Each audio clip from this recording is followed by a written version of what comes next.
শুনছেন আজদাহা পর্ব ২০ পার্ট ২। লিখেছেন সাবিলা সাবি, আর কণ্ঠে আমি ছোঁয়া। জাসপার স্থির চোখে তার চারপাশের মুখগুলো পর্যবেক্ষণ করছে। তার চোখে সানগ্লাস, মুখে মাস্ক, তবুও তার মুখের রেখায় কোনো ভয় বা উদ্বেগের চিহ্ন নেই।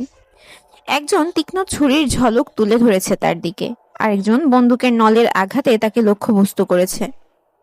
হাতের ছুরি ঝলকাচ্ছে চাঁদের কিরণে, তাদের চোখে এক আগ্রাসী হিংস্রতা ফুটে উঠেছে রাতের অন্ধকারে। এদের রক্তপিপাসা শীতল বাতাসকে আরো শীতল করে তুলছে। জেসপার এক দৃষ্টিতে তাদের চোখে তাকিয়ে আছে। একটা অদৃশ্য শক্তি তার চারপাশে ঢাল হয়ে দাঁড়িয়ে আছে। তার চোখে এই রহস্যময় দৃষ্টি যা দেখে অপরাধীরা এক মুহূর্তে থেমে যায়। আচমকাই জ্যাসপারের চোখে আগুনের স্ফুলিঙ্গ জ্বলে উঠল, আর এক মুহূর্তেই সে ভুলে গেল ভেনাসের সেই কঠোর নিয়ম, মানবজাতির প্রতি কোনো ক্ষতি না করার আদেশ। ফুরফুরে মেজাজের এক বদলে যাওয়ার রূপে সে দ্রুততার সাথে নিজের কপালে ঠেকানো বন্দুকের দিকে হাত বাড়ালো। শক্ত হাতে বন্দুক সহ আক্রমণকারীর হাতটা মুচড়ে ধরল। কোনো মতেই তার মাথায় এই অস্ত্রের হুমকি মেনে নেওয়া সম্ভব নয়। আকাশের গর্জনের মতো তার ক্রোধ ছড়িয়ে পড়তে লাগলো। চোখে ঘনীভূত মেঘের গাঢ় ছায়া এ এক আদিম আর ভয়ঙ্কর শক্তি, যার সম্মুখে কোনো মানুষকে দাঁড় করানো বিপজ্জনক। জ্যাসপারের শক্ত হাতে মুচড়ে ধরা আক্রমণকারীর কণ্ঠ থেকে অসহায় গোঙানির শব্দ বের হলো। কিন্তু এর মধ্যেই আরেকজন সাহসী এগিয়ে আসতে শুরু করলো। তার চোখের পলকে জ্যাসপার সজোরে লোকটার বুকের মধ্যে একটা লাথি মারলো, যার শক্তিতে লোকটি ছিটকে গিয়ে পাশের লোহার খাম্বার সাথে ধাক্কা খেল। ঠিক সেই মুহূর্তে জ্যাসপারের সানগ্লাস চোখ থেকে নিচে পড়ে গেল। আশেপাশে দাঁড়ানো সব ছিনতাইকারী হতবাক হয়ে গেল। তার চোখ দুটো ঠিক সবুজ পান্নার মতো, সৌন্দর্যে অভিভূত, কিন্তু তাতে প্রগাঢ় ভয় ছড়িয়ে আছে, এক আদিম হিংস্রতা। এমন সময় আরেকজন লোক ছুরি হাতে এগিয়ে এসে তাকে আঘাত করতে উদ্যত হলো। জ্যাসপারের ঝট করে নিজের হাত বাড়িয়ে ছুরিটা ঠেকিয়ে দিল, কিন্তু তার নিজের হাতে আঘাত লেগে গেল, আর হাতের কাঁটা থেকে ধীরে ধীরে রক্তের মতো এক ধরনের তরল বের হতে শুরু করলো। লাল নয়, সবুজা বিষাক্ত শৈলীর এক তরল। সে নিজেই বুঝলো এই রক্ত কোনো সাধারণ মানবীয় রক্ত নয়, বরং এক ভিনগ্রহের রহস্যপূর্ণ প্রমাণ। সবুজ রক্তের অদ্ভুত ঝলক দেখে উপস্থিত সবাই হতবাক হয়ে গেল। তাদের চোখে বিস্ময়ে বড় বড় হয়ে উঠল, কারণ তখনই স্পষ্ট হলো জ্যাসপারের কোনো সাধারণ মানুষ নয়। বুঝতে পেরে ভয় তাদের মধ্যে ছড়িয়ে পড়ল, কিন্তু জ্যাসপারও বুঝলো এই মানুষগুলোকে ছেড়ে যাওয়া তার জন্য আরো বিপদ ডেকে আনবে। এমন সময় একজন লোক সাহস করে গালি ছুড়ে দিল, বাস্টার, কে তুই? শব্দগুলো আগুনের মতো জ্বলন্ত তীর হয়ে তার রাগের স্ফুলিঙ্গ এসে পড়ল।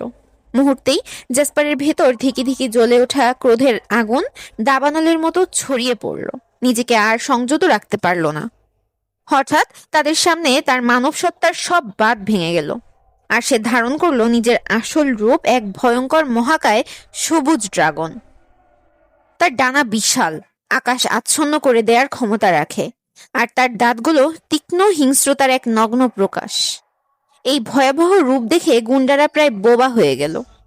তাদের ঠোঁট থেকে কোনো শব্দ বের হলো না। তারা কাঁপতে শুরু করলো এবং মনে হলো দম বন্ধ হয়ে আসছে তাদের। জ্যাসপারের চোখের কঠিন সবুজ দৃষ্টিতে তারা বুঝে গেল এ মৃত্যু, যা ধীরে ধীরে তাদের দিকে এগিয়ে আসছে, এক মহাশক্তির অবিস্মরণীয় শাস্তি।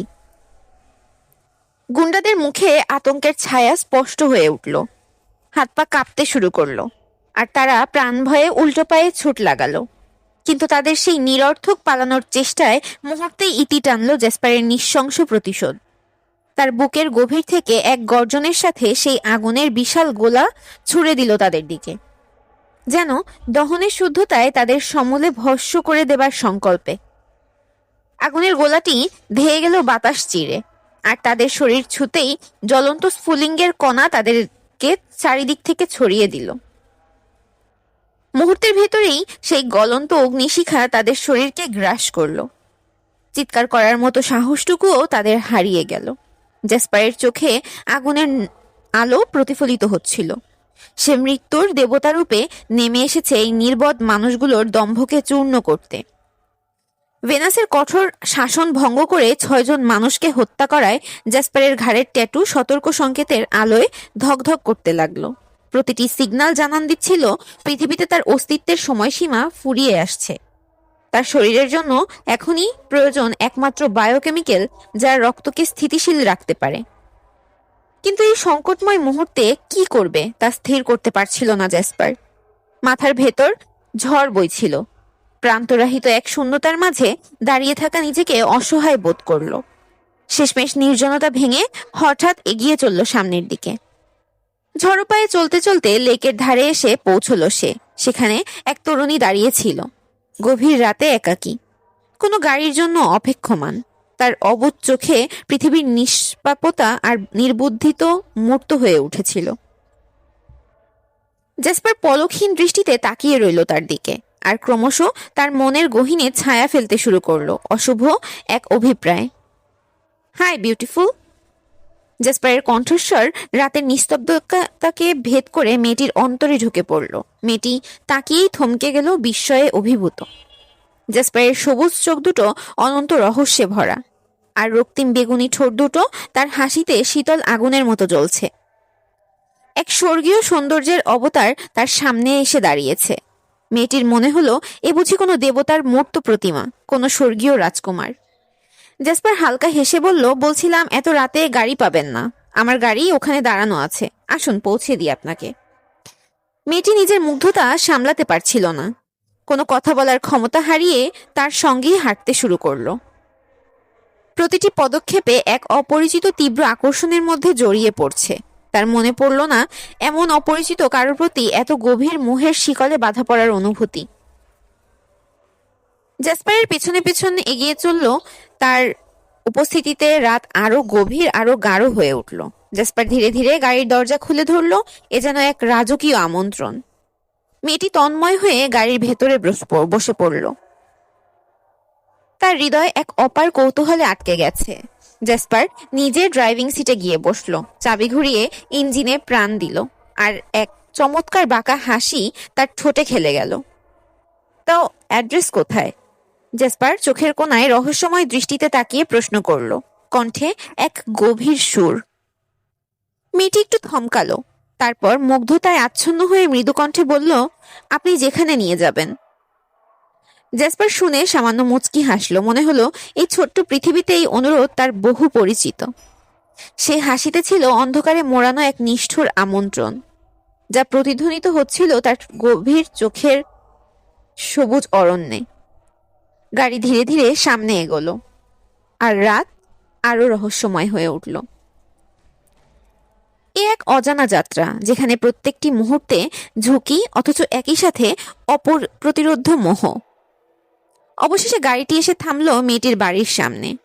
গাড়ির ইঞ্জিনের শব্দ স্মিত হয়ে চারপাশের নীরবতা আরো গভীর করলো। মেয়েটি দরজা খুলে নামতে যাচ্ছিল। হঠাৎই জ্যাসপারের দিকে তাকিয়ে মৃদু কণ্ঠে বলল, ধন্যবাদ আপনাকে। জ্যাসপার তাকিয়ে রইল তার দিকে, চোখে রহস্যময় মায়ার ছায়া। তার ঠোঁটে সেই বাঁকা হাসির ঝিলিক, যা মনে করিয়ে দেয় গভীর রাতে দুর্বোধ্য কোনো মায়াজালকে। তারপর শীতল অথচ গাঢ় কণ্ঠে বলল, I don't need thanks, I need your lips. তার কণ্ঠস্বরের প্রতিটি শব্দ ঝড় তুলল মেয়েটির মনের গভীরে। এমন সরাসরি তীক্ষ্ণ আবেদন, যা কোনো নিয়মের বাঁধনে আবদ্ধ নয়, যা কোনো মানবিক ভদ্রতার সাথে পরিচিত নয়। এই কথা শুনে মেয়েটির গাল রক্তিম হয়ে উঠল, চোখের দৃষ্টিতে একরকম বিস্ময় আর আকর্ষণের দোলাচল। জ্যাসপারের মুখে সেই অদ্ভুত আত্মবিশ্বাস, রাতের ছায়ার মতো রহস্যময়, যা কেউ বুঝতে পারে না, তবু যা থেকে দূরে থাকা অসম্ভব। আর কোনো সময় অপচয় না করে জ্যাসপার তীব্র আবেগে তার ঠোঁট মেয়েটির ঠোঁটে মিশিয়ে দিল। সেই স্পর্শ এক বিদ্যুৎ প্রবাহ, যা শরীরের প্রতিটি কোষে চমক তুলে দিল মেয়েটির।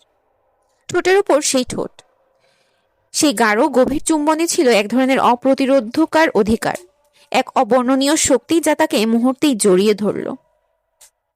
মেয়েটির চোখ ধীরে ধীরে বন্ধ হয়ে গেল। বাস্তবতার সবটুকু অস্তিত্ব সে হারিয়ে ফেলল। তার হৃৎপিণ্ডের প্রতিটি স্পন্দনে জ্যাসপারের স্পর্শ অগ্নিকণার মতো জ্বলছিল। সেই ছোঁয়ায় ছিল আকাঙ্ক্ষার অতল গহ্বর, যা ছিল নিষিদ্ধতার মাদকতা। পৃথিবীর সমস্ত স্তব্ধ শব্দ নিশ্চুপ হয়ে গেল।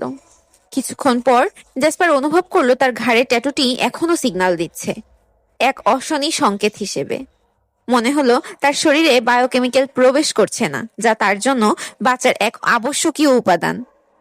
তার ষষ্ঠ ইন্দ্রিয়ের মধ্যে এক অদ্ভুত বার্তা ভেসে উঠল। এটা প্রমাণ করছিল যে তার দুর্বলতা হ্রাস করতে হলে অন্য কোনো মানবীয় চুম্বনে নয়, কেবল ফিওনার চুম্বনেই রয়েছে তার আকাঙ্ক্ষিত জীবনাদায়ক তরল। তাকে এক অদ্ভুত অশান্তি গ্রাস করলো, ফিওনার প্রতি এক গভীর আর স্বতঃস্ফূর্ত আকর্ষণ অনুভব করে। তার উপস্থিতি জ্যাসপারের ভেতরে এক দুর্লভ নিদ্রা জাগিয়ে তুলেছে। সে ভাবতে লাগলো, কেন শুধুমাত্র ফিওনা? কেন তার চুম্বনেই এই জাদুকরী ক্ষমতা বিদ্যমান? এ যেন একটা পুরনো গল্পের মতো, একজন কিংবদন্তি যেখানে কেবলমাত্র একজন নির্দিষ্ট নারীই পারে তার দুঃখের অন্ধকার থেকে মুক্তি দিতে। ফিওনার সঙ্গে প্রথম চুম্বনের সেই মুহূর্তটি এক অলৌকিক অভিজ্ঞতা, যা তার ভেতরের গভীরতায় অনন্য এক পরিবর্তন নিয়ে এসেছে। জ্যাসপার বুঝতে পারছিল তার জীবন এখন ফিওনার জীবন থেকে আবদ্ধ, যে ফিওনা শুধুমাত্র একজন মানবী। তার কোমলতা, তার উষ্ণতা আর সেই চুম্বন যেখান থেকে বায়োকেমিক্যাল প্রবাহিত হবে, তাকে আবার নতুন জীবন এনে দেবে। এ এক অদৃশ্য বাঁধন যা তাকে চিরকাল ফিওনার কাছে আবদ্ধ করে রাখবে, এক অতল অনিশ্চয়তার মাঝে। মুহূর্তেই জ্যাসপার সেই মেয়েটির ঠোঁট থেকে বিচ্ছিন্ন হলো। আচমকাই তাদের আবেগ দাসত্ব থেকে মুক্ত হয়ে গেল। কঠোর এক সিদ্ধান্ত গ্রহণ করে সে মেয়েটিকে প্রচন্ড ধাক্কা মেরে গাড়ি থেকে ফেলে দিল। মেয়েটি হতবুদ্ধি হয়ে পেছনে ফিরে দেখার আগেই জ্যাসপার গাড়ি সিটে বসে মৃদু চাপ দিয়ে গাড়ির ইঞ্জিনের আওয়াজ বাড়িয়ে দিল। গাড়ি দ্রুত গতিতে সমুদ্রের পাড়ে চলে গেল। জ্যাসপারের মনে এক তীব্র আগ্রাসন। একমাত্র উদ্দেশ্য ছিল ফিওনা। গাড়ি থেকে নামার পর সে নিজেকে ধীরে ধীরে রূপান্তরিত করতে শুরু করলো। শরীরের প্রতিটি কোষে অনুভূত হলো শক্তির একটা ঢেউ। সে এক ভয়ঙ্কর সবুজ ড্রাগনে পরিণত হলো, তার বিশাল ডানা আর কাঁপন সৃষ্টিকারী দাঁত নিয়ে। সমুদ্রের জলরাশি তার পায়ের নিচে চূর্ণ বিচূর্ণ হতে লাগলো। ওই ভয়ঙ্কর দৃশ্যের মধ্য দিয়ে সে একজন সমুদ্রের দানবের মতো তার পথ অতিক্রম করলো। পুষ্পরাজ পাহাড়ের দিকে যাত্রা শুরু হলো, যেখানে মাউন্টেন গ্লাস হাউস তার জন্য অপেক্ষা করছিল। সেখানে তার একমাত্র উদ্দেশ্য ফিওনার কাছে পৌঁছানো, সেই মানবী যার মাধ্যমে সে আবার বায়োকেমিক্যাল লাভ করতে পারবে।